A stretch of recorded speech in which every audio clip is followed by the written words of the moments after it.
नमस्कार विद्यार्थी मित्रांनो, मराठा विद्याप्रसारक समाज संस्थेच्या KTHM महाविद्यालयातील अर्थशास्त्र विभागामार्फत आयोजित भारतीय आर्थिक पर्यावरण या विषयाच्या व्याख्यानामध्ये मी प्राध्यापक डॉक्टर संदीप टिळे आपले सहर्ष स्वागत करतो। विद्यार्थी मित्रांनो, भारतीय आर्थिक पर्यावरण या विषयामध्ये आपण भारतीय अर्थव्यवस्था, त्या अर्थव्यवस्थेचे विविध अंग, त्या अर्थव्यवस्थेची वैशिष्ट्ये या सर्व घटकांचा अभ्यास करणार आहोत।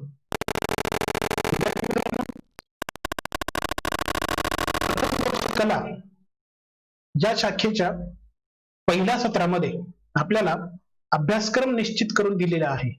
या अभ्यासक्रमातलं पहिलं प्रकरण आहे ते प्रास्ताविकाचं। यामध्ये आपण आर्थिक पर्यावरणाचा अर्थ, त्याची व्याख्या काय आहेत हे समजून घेणार आहोत। त्यानंतर भारतीय अर्थव्यवस्थेपुढील आव्हाने कोणकोणती आहेत याचाही विचार करणार आहोत। वाढती लोकसंख्या हे भारतीय अर्थव्यवस्थेपुढचं आव्हान आहे। दारिद्र्य हे वाढतं दारिद्र्य आणि त्या दारिद्र्याचं निर्मूलन कसं करायचं हेही भारतीय अर्थव्यवस्थेपुढे एक आव्हान आहे। बेरोजगारी ही बेरोजगारी देशापुढे वेगवेगळ्या प्रकारच्या समस्या निर्माण करते आहे। उदाहरणार्थ गुन्हेगारीमध्ये होणारी वाढ, ही बेरोजगारी कमी करण्यासाठी काय उपाययोजना करता येतील हे आव्हान भारतीय अर्थव्यवस्थेसमोर आहे। रुपयाची घसरत जाणारी किंमत, परकीय बाजारामध्ये भारतीय अर्थव्यवस्थेचा वाटा वाढवायचा कसा, हेही एक अर्थव्यवस्थेसमोरचं आव्हान आहे। अशा वेगवेगळ्या आव्हानांचा विचार आपण या दुसऱ्या टॉपिक मध्ये करणार आहोत। तिसरं टॉपिक आहे भारतीय अर्थव्यवस्थेची जागतिक अर्थव्यवस्थेची तुलना। आपण आपल्या अर्थव्यवस्थेची जागतिक अर्थव्यवस्थेची तुलना करतो तेव्हा आपल्याला आपल्या अर्थव्यवस्थेची स्पष्ट आणि निश्चित अशी कल्पना येत असते। आपल्याला आपल्या अर्थव्यवस्थेचं स्थान समजत असतं। उदाहरणार्थ भारताचं राष्ट्रीय उत्पन्न हे इतर देशांच्या मानाने किती आहे हे जेव्हा आपल्याला आजमावायचं असतं तेव्हा इतर देशांचं राष्ट्रीय उत्पन्न आणि भारताचं राष्ट्रीय उत्पन्न यांची तुलना करावी लागते। दरडोई उत्पन्नाच्या आधारे सुद्धा आपण वास्तविक अर्थव्यवस्थेची संकल्पना विचारात घेऊ शकतो। लोकसंख्या याच्याही आधारे आपण भारतीय अर्थव्यवस्थेची आणि जागतिक अर्थव्यवस्थेची तुलना करू शकतो। देशामध्ये असलेलं मानवी संसाधन, देशामध्ये असलेल्या मानवी संसाधनाचा दर्जा याही आधारे आपण भारतीय अर्थव्यवस्थेची जागतिक अर्थव्यवस्थेची तुलना करू शकतो। असे वेगवेगळे पॅरामीटर्स आपण डोळ्यासमोर ठेवून भारतीय अर्थव्यवस्थेची जागतिक अर्थव्यवस्थेची तुलना करणार आहोत। तत्पूर्वी या पहिल्या प्रकरणामध्ये आपण या तीन मुद्द्यांचा सविस्तरपणे विचार करणार आहोत। दुसरं प्रकरण आहे ते कृषी पर्यावरण। भारतीय अर्थव्यवस्थेमध्ये कृषीला अनन्यसाधारण असं महत्व आहे। Indian agriculture is an backbone for Indian economy. Indian culture is an agriculture असं म्हटलं जातं। भारतीय अर्थव्यवस्था ही कृषी प्रधान अर्थव्यवस्था आहे। कृषीला अनन्यसाधारण असं महत्व आहे आणि म्हणून दुसऱ्या प्रकरणामध्ये आपण कृषी पर्यावरणाचा विचार करणार आहोत। भारतीय अर्थव्यवस्थेमध्ये असलेलं कृषीचं स्थान, याचाच अर्थ भारताच्या राष्ट्रीय उत्पन्नामध्ये कृषीचं असलेलं योगदान, राष्ट्रीय उत्पन्न निर्मितीमध्ये कृषीचं असलेलं योगदान याचाही विचार करणार आहोत। किंवा उपलब्ध मानवी संसाधनाला रोजगार उपलब्ध करून देण्याचं कार्यही कृषी क्षेत्र करत असतं आणि म्हणून याही अर्थाने आपण त्याची भूमिका, त्याचं योगदान हे अभ्यासणार आहोत। त्यानंतर दुसऱ्या प्रकरणातला दुसरा मुद्दा ते म्हणजे भारतीय शेतीसमोरील आव्हाने। विद्यार्थी मित्रांनो, भारतीय शेतीसमोर अनेक नैसर्गिक आणि मानव निर्मित अशी आव्हानं आहेत। या आव्हानांचा सामना कसा करायचा, या आव्हानांवर काय काय उपाययोजना करता येतील, या सर्व घटकांचा अभ्यास आपण या दुसऱ्या प्रकरणातल्या दुसऱ्या मुद्द्यामध्ये करणार आहोत। आणि त्यानंतर तिसरा मुद्दा आहे भारतीय शेतीमधील अलीकडील प्रवृत्ती। भारतीय शेतीमध्ये अलीकडच्या काळामध्ये मोठ्या प्रमाणात बदल झालेला आहे। परंपरागत शेती सोडून आता तंत्रज्ञाना आधारित आधुनिक शेती पद्धतीचा अवलंब आज केला जातो आहे। नगदी पिकांना आज प्राधान्य दिले जात आहे। शेतीकडे उपजीविकेचं साधन म्हणून बघण्याऐवजी शेतीकडे व्यापारी दृष्टिकोनातून आज बघितलं जात आहे। हा अलीकडचा बदल या तिसऱ्या मुद्द्यामध्ये आपण विचारात घेणार आहोत। विद्यार्थी मित्रांनो, तिसरं प्रकरण आहे ते औद्योगिक पर्यावरण। औद्योगिक याचाच अर्थ उद्योगांचं पर्यावरण। या उद्योगांनाही भारतीय अर्थव्यवस्थेमध्ये अनन्यसाधारण असं महत्व आहे। जसं कृषी क्षेत्राचं महत्व आहे तसंच उद्योगांचं देखील महत्व आहे। या उद्योगांच्या पर्यावरणामध्ये औद्योगिक पर्यावरण या प्रकरणामध्ये आपण भारतीय आर्थिक विकासातील उद्योगांची भूमिका याचा विचार करणार आहोत. उद्योग रोजगार निर्मिती करत असतात. उद्योगांमुळे गुंतवणुकीमध्ये वाढ होते, बचतीला चालना मिळते, परकीय गुंतवणुकीचा ओघ भारतीय अर्थव्यवस्थेकडे वाढायला सुरुवात होते, दर्जेदार कच्च्या मालाचं उत्पादन करणं शक्य होतं, मानवी संसाधनाचा दर्जाही वाढवणं शक्य होतं. अशा वेगवेगळ्या अंगांनी आपण भारतीय उद्योगांचं अर्थव्यवस्थेतलं महत्व किंवा त्याची भूमिका विचारात घेणार आहोत. त्यानंतर विद्यार्थी मित्रांनो, दुसरा जो मुद्दा आहे तो 1991 चे आर्थिक धोरण. 1991 नंतर भारतीय अर्थव्यवस्थेमध्ये आमूलाग्र बदल घडवून आणेल अशा आर्थिक धोरणाची, औद्योगिक धोरणाची अंमलबजावणी केली गेली. या औद्योगिक धोरणाला 1991च्या आर्थिक धोरणाला, अर्थातच औद्योगिक धोरणाला फार मोठी पार्श्वभूमी आहे, याचा विचार आपण नंतर करूया.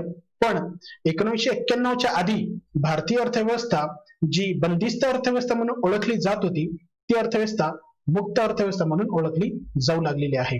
हा भारतीय अर्थव्यवस्थेमध्ये झालेला ड्रास्टिक चेंज हा का झाला याचाही विचार आपण 1991च्या औद्योगिक धोरणांतर्गत करणार आहोत.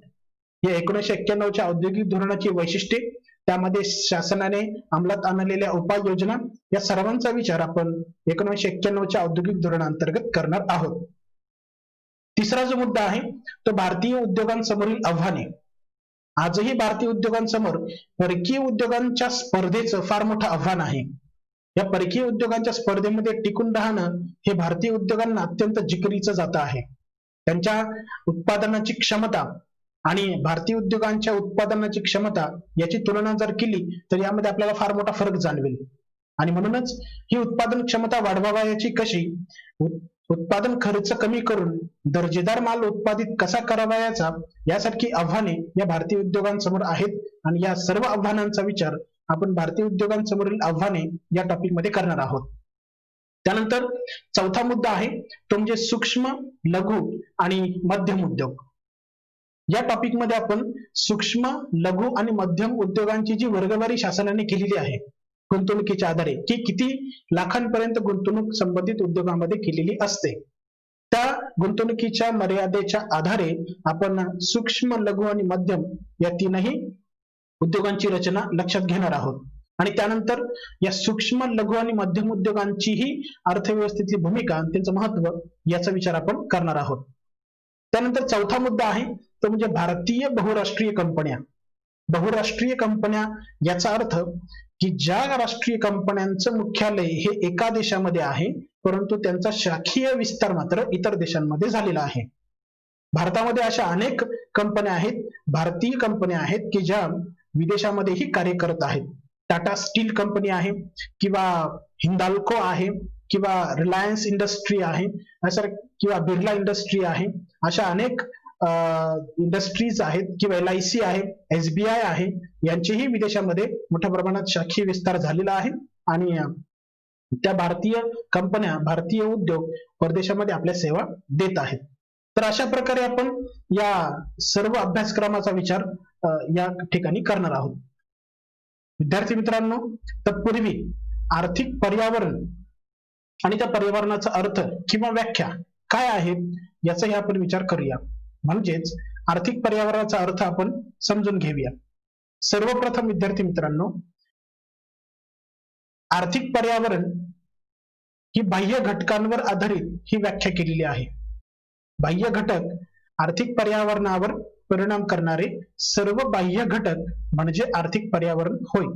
आता बाह्य घटक कोणते, तर देशात असलेली लोकसंख्या, देशाचं राष्ट्रीय उत्पन्न, देशाचं दारिद्र्य, बेरोजगारी, देशाचा मानवी संसाधनाचा विकास, या सर्व गोष्टी बाह्य घटक म्हणून ओळखल्या जातात. आणि या सर्वांना मिळून मग आर्थिक पर्यावरण असं संबोधलं जात असतं. दुसरी जी व्याख्या आहे आर्थिक पर्यावरणाची, ती मानवी आर्थिक घटकांवर आधारित अशी ही व्याख्या आहे. या व्याख्येमध्ये सांगितलेलं आहे की आर्थिक पर्यावरणामध्ये मानवाच्या आर्थिक जीवनावर परिणाम करणाऱ्या सर्व घटकांचा समावेश होतो. मानवाच्या आर्थिक जीवनावर परिणाम करणाऱ्या सर्व घटकांना एकत्रित केलं की त्याला आर्थिक पर्यावरण असं म्हणत असतात.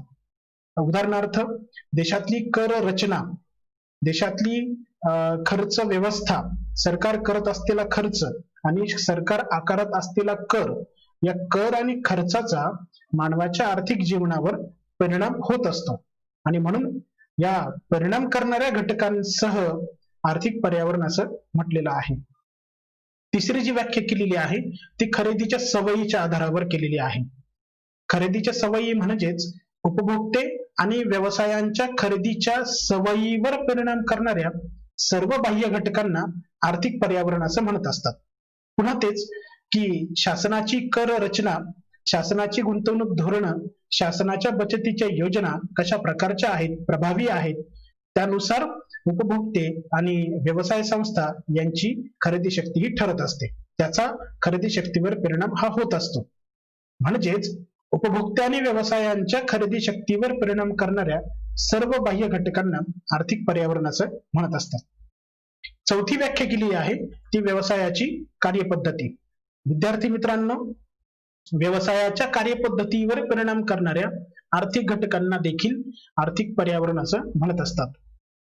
व्यवसायाच्या कार्यपद्धतीवर आधुनिक व्यवस्थापनाची तंत्र आधुनिक काळामध्ये व्यवसायांनी स्वीकारलेली आहेत. बहुराष्ट्रीय कंपन्यांनी भारतीय अर्थव्यवस्थेमध्ये प्रवेश केल्यानंतर व्यवस्थापनाची कार्यपद्धती बदलली, बाजाराची रचना बदलली, विपणनाची रचना बदलली, वस्तूंच्या उत्पादनाची रचना बदलली. म्हणजेच या सर्व घटकांचा उद्योग संस्थांच्या व्यवसायावर परिणाम झालेला आहे. विद्यार्थी मित्रांनो, आर्थिक पर्यावरणाचे वर्गीकरण. आर्थिक पर्यावरण हे साधारणतः दोन भागांमध्ये विभागलं जात असतं. त्यातला पहिला भाग आहे समग्रलक्षी पर्यावरण आणि दुसरा भाग आहे सूक्ष्मलक्षी पर्यावरण. समग्र याचा अर्थ एकीकृत, एकत्रित, संपूर्ण. जेव्हा संपूर्ण अर्थव्यवस्थेचा विचार केला जातो, एकूण अर्थव्यवस्थेचा विचार केला जातो किंवा संपूर्ण अर्थव्यवस्थेवर परिणाम करणाऱ्या घटकांचा विचार केला जातो, तेव्हा त्याला समग्रलक्षी पर्यावरणाचे घटक असं म्हटलं जातं. उदाहरणार्थ, देशातली रोजगाराची पातळी, देशातला चलनवाढीचा दर, देशातले करांचे दर हे समग्रलक्षी पर्यावरणाचे घटक आहेत. त्याचप्रमाणे परकीय विनिमय दर, चलनविषयक आणि राजकोषीय धोरण हेही समग्रलक्षी पर्यावरणाचे घटक आहेत. त्यानंतर देशामध्ये उत्पन्न निर्मितीचा दर, देशामध्ये असलेला बँकांचा व्याजाचा दर, बचतीचा दर किंवा देशातली घसरण अर्थात देशात असलेली आर्थिक मंदी किंवा तेजी, या सर्व घटकांना समग्रलक्षी पर्यावरण म्हणून ओळखलं जातं. दुसरा जो भाग आहे सूक्ष्मलक्षी पर्यावरण. सूक्ष्मलक्षी पर्यावरणाअंतर्गत बाजाराचे आकारमान, पुरवठा यासारख्या घटकांचा अभ्यास हा होत असतो. आता बाजारांचे आकारमान याचा विचार करत असताना बाजार म्हणजे अर्थशास्त्रामध्ये अपेक्षित असलेले पूर्ण स्पर्धा, मक्तेदारीयुक्त स्पर्धा, अल्पजनाधिकार, द्वयाधिकार यासारख्या बाजारांच्या प्रकारांचा विचार हा केलेला आहे. यासारख्या बाजारांचा आकारमान हा सूक्ष्मलक्षी पर्यावरणाचा अभ्यास विषय आहे. त्यानंतर पुरवठादार, त्यांची वितरण साखळी याही घटकांचा अभ्यास सूक्ष्मलक्षी पर्यावरणाअंतर्गत हा केला जात असतो. त्यानंतर बाजारात असलेली ग्राहकांची मागणी, वेगवेगळ्या उत्पादकांच्या उत्पादनाला असलेली स्पर्धा म्हणजेच स्पर्धक, याही घटकांचा अभ्यास हा सूक्ष्मलक्षी पर्यावरणाअंतर्गत हा होत असतो. त्यानंतर विद्यार्थी मित्रांनो, आर्थिक पर्यावरणाची वैशिष्ट्ये कोणकोणती आहेत याचाही आपण विचार करणार आहोत. आर्थिक पर्यावरणाचं पहिलं वैशिष्ट्य आहे ते म्हणजे आर्थिक व्यवहार. आर्थिक पर्यावरण हे आर्थिक व्यवहारांशी संबंधित असतं.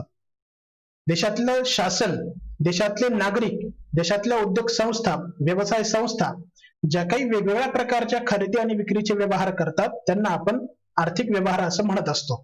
आणि या आर्थिक व्यवहाराचा समावेश आर्थिक पर्यावरणामध्ये होत असतो.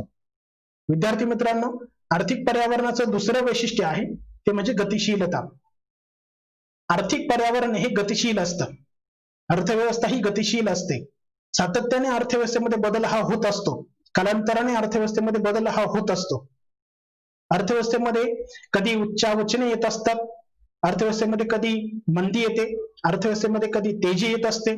आर्थिक तेजी आणि मंदीची जी चक्र आहेत ही आर्थिक पर्यावरणामध्ये गतिशीलता निर्माण करत असतात. याचा अर्थ आर्थिक पर्यावरणाचं दुसरं वैशिष्ट्य म्हणजे गतिशीलता. आर्थिक पर्यावरण हे गतिशील असतं.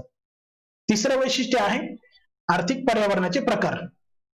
साधारणतः अर्थव्यवस्थेचे दोन भागांमध्ये दोन प्रकार केले जाऊ शकतात. एक आहे मुक्त आर्थिक पर्यावरण आणि दुसरं आहे बंदिस्त आर्थिक पर्यावरण. मुक्त आर्थिक पर्यावरण म्हणजे ज्या अर्थव्यवस्थेवर कुठल्याही प्रकारची नियंत्रणे नाहीत, ज्या अर्थव्यवस्थेमध्ये परकीय व्यापार मुक्त आहे, ज्या अर्थव्यवस्थेतल्या आयात निर्यातीवर कोणत्याही प्रकारची निर्बंध नाहीत किंवा असली तरी ती अत्यंत कमी आहेत. विदेशी गुंतवणूकदारांना स्वदेशी बाजारपेठेमध्ये येण्यावर कुठल्याही प्रकारची बंधने नसतात, तेव्हा त्याला मुक्त आर्थिक पर्यावरण असं म्हटलं जात असतं. स्वदेशी गुंतवणूकदारांना स्वदेशी उत्पादकांनाही विदेशी बाजारपेठांमध्ये स्पर्धा करण्यावर कुठल्याही प्रकारच्या मर्यादा, कुठल्याही प्रकारची बंधने घातलेली नसतात, तेव्हा त्याला मुक्त आर्थिक पर्यावरण असं म्हणत असतात. दुसरा जो प्रकार आहे तो म्हणजे बंदिस्त पर्यावरण, बंदिस्त आर्थिक पर्यावरण. मुक्त आर्थिक पर्यावरणाच्या अगदी विरुद्ध. यामध्ये परकीय व्यापारावर बंधने घातलेली असतात, विदेशी गुंतवणूकदारांना स्वदेशी बाजारपेठेमध्ये प्रवेश करण्यावर बंधने घातलेली असतात, स्वदेशी गुंतवणूकदारांनाही विदेशी बाजारांमध्ये जाऊन स्पर्धा करण्यावर वेगवेगळ्या प्रकारच्या मर्यादा या घातलेल्या असतात. याला बंदिस्त आर्थिक पर्यावरण असं म्हणत असतात. म्हणजेच आर्थिक पर्यावरणाचे जे वैशिष्ट्य आहे प्रकार, त्यात दोन प्रकार आहेत, मुक्त आर्थिक पर्यावरण आणि दुसरं बंदिस्त आर्थिक पर्यावरण. विद्यार्थी मित्रांनो, आर्थिक पर्यावरणाचं चौथं वैशिष्ट्य आहे ते म्हणजे सरकारचे नियंत्रण. अर्थव्यवस्थेवर सरकारचे नियंत्रण असते. सनातनवादी अर्थशास्त्रज्ञ ऍडम स्मिथ, मार्शल किंवा डेव्हिड रिकार्डो यासारख्या अर्थशास्त्रज्ञांच्या मते अर्थव्यवस्थेवर सरकारचं नियंत्रण नसावं. पण अलीकडच्या काळामध्ये जॉन मेनार्ड केन्स असेल किंवा मिल्टन फ्रीडमन असेल यासारख्या अर्थशास्त्रज्ञांनी, आधुनिक अर्थतज्ञांनी सरकारचं अर्थव्यवस्थेवरती नियंत्रण असावं हे उदाहरण स्पष्ट करून दिलेलं आहे, प्रमाण स्पष्ट करून दिलेलं आहे. गेल्या काही वर्षांमध्ये अनेक प्रकारचे घोटाळे उघडकीस आले. उदाहरणार्थ 1991 मध्ये रोखे बाजारामध्ये हर्षद मेहता आणि दीपक पारेख या दोन गुंतवणूकदारांनी केलेला घोटाळा. या दोन्ही घोटाळ्यांमुळे शेअर बाजारावरचा गुंतवणूकदारांचा विश्वास उडाला. गुंतवणूकदार बाजारामध्ये गुंतवणूक करायला तयार नव्हते आणि म्हणून सरकारने 1990-91 मध्ये सेबीची स्थापना केली. Securities exchange board of India नावाची भांडवल बाजाराचं नियमन आणि नियंत्रण करणारी सर्वोच्च अधिकारी संस्था सरकारने स्थापन केली. या संस्थेचं मुख्य उद्दिष्ट आहे ते म्हणजे गुंतवणूकदारांच्या हितसंबंधांचं रक्षण करणं. आणि म्हणून अलीकडच्या काळामध्ये रोखे बाजार, शेअर बाजार, म्युच्युअल फंडांचा बाजार या बाजारावरचा गुंतवणूकदारांचा विश्वास आता वाढीस लागलेला आहे. म्हणजेच काय, सरकारचं नियंत्रण हे अर्थव्यवस्थेवरती असतं आणि असलं पाहिजे हे आपण या ठिकाणी लक्षात घेऊया. अर्थात सरकारचे नियंत्रण हे आर्थिक पर्यावरणाचं वैशिष्ट्य आहे. त्यानंतर पाचवं वैशिष्ट्य आहे ते म्हणजे सामाजिक आणि आर्थिक पायाभूत सुविधा.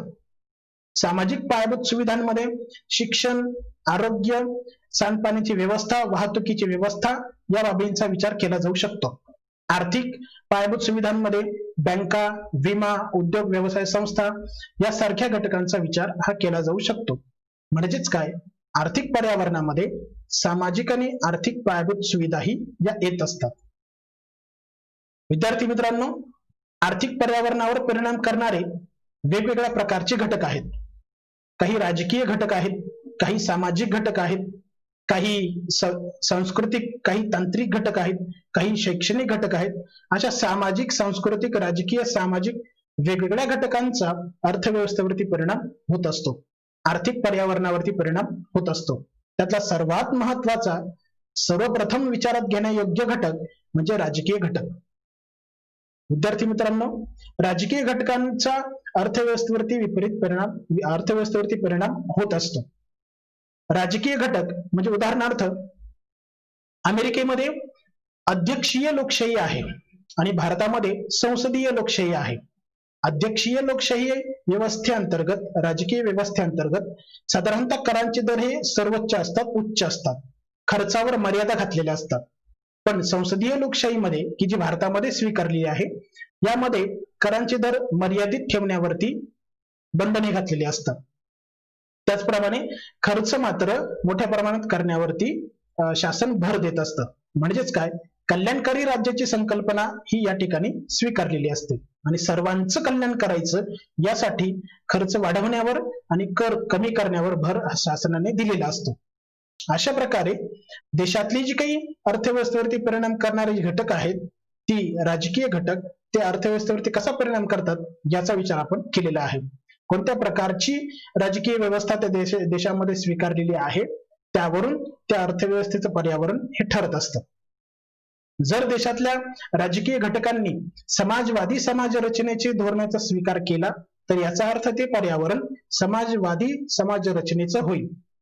जर राजकीय पक्षांनी भांडवलशाही धोरणाचा स्वीकार केला तर ते आर्थिक पर्यावरण भांडवलशाही धोरणांना धार्जिणे होईल. म्हणजेच काय, अर्थव्यवस्थेवर राजकीय घटक हे परिणाम करत असतात. अर्थव्यवस्थेची एकूण रचना हे राजकीय घटक ठरवत असतात. दुसरा यातला बदल आहे तो म्हणजे घटक आहे तो म्हणजे नियम आणि कायद्यांमध्ये होत असलेले बदल. नियम आणि कायद्यांमध्ये शासन राजकीय घटक हे वेगवेगळ्या प्रकारे वेगवेगळ्या परिस्थिती अन्वये बदल करत असतात आणि त्याचा देशाच्या आर्थिक पर्यावरणावरती परिणाम होत असतो. उदाहरणार्थ 1991 मध्ये भारताच्या शासनाने मुक्त आर्थिक व्यवस्थेचं धोरण स्वीकारलं. जागतिकीकरण, उदारीकरण आणि खाजगीकरणाचं धोरण स्वीकारल्यानंतर भारतीय अर्थव्यवस्थेचा चेहरा मोहराच बदलला. भारतीय अर्थव्यवस्थेतली वेगवेगळ्या प्रकारची कायदे काढून टाकली गेली, कायद्यांमध्ये शिथिलता आणली गेली. म्हणजेच काय, आर्थिक पर्यावरणावर नियम आणि कायद्यांमधील बदल हे सुद्धा परिणाम करत असतात. आर्थिक पर्यावरणावर परिणाम करणारा पुढचा घटक आहे तो म्हणजे राजकीय स्थैर्य. देशाच्या राजकीय क्षेत्रावर, राजकीय क्षितिजामध्ये जेवढ्या मोठ्या प्रमाणात स्थैर्य असेल तेवढा विदेशी गुंतवणूकदारांचा तसेच स्वदेशी गुंतवणूकदारांचा अर्थव्यवस्थेवरचा विश्वास वाढतो. हा विश्वास जेवढा वाढीस लागेल तेवढं आर्थिक पर्यावरण हे सुदृढ होत असतं, सक्षम होत असतं आणि म्हणून राजकीय स्थैर्य किती आहे हेही आर्थिक पर्यावरणावर परिणाम करत असतं. जर राजकीय अस्थैर्य असेल तर विदेशी गुंतवणूकदार गुंतवणूक करायला सहसा तयार होत नाही. स्वदेशी गुंतवणूकदारही गुंतवणूक करायला सहसा तयार होत नाही. म्हणजेच काय, राजकीय स्थैर्य किती आहे हे आर्थिक पर्यावरण ठरवत असतं. त्यानंतर परकीय व्यापाराचे नियमन. आर्थिक पर्यावरणावर परिणाम करणारा पुढचा घटक आहे तो म्हणजे परकीय व्यापाराचे नियमन. देशामध्ये कोणत्या प्रकारची राज्य व्यवस्था स्वीकारलेली आहे त्यावर परकीय व्यापाराचे नियमन केले जाईल किंवा नाही हे ठरत असतं. जर आपल्याकडे समाजवादी समाज रचनेचं तत्व स्वीकारलेलं असतं तर परकीय व्यापाराचं नियमन निश्चितपणे केले गेलं असतं. पण भारतीय अर्थव्यवस्थेमध्ये भांडवलशाही अर्थव्यवस्थेचीही काही तत्वे स्वीकारलेली आहेत आणि म्हणून परकीय व्यापारावर काही मर्यादित बंधनांचा विचार जर सोडला तर परकीय व्यापार हा मुक्त आहे. म्हणजेच काय, अर्थव्यवस्थेवर, आर्थिक पर्यावरणावर परिणाम करणारा जो राजकीय घटक आहे तो राजकीय घटक म्हणजे परकीय व्यापाराचं नियमन करणारा जो राजकीय पक्ष आहे तो पक्ष कोणत्या विचारसरणीचा आहे त्यानुसार हे आर्थिक पर्यावरण निश्चित होईल. त्यानंतर पुढचा घटक आहे आर्थिक पर्यावरणावर परिणाम करणारा तो म्हणजे कर आणि आर्थिक धोरणे.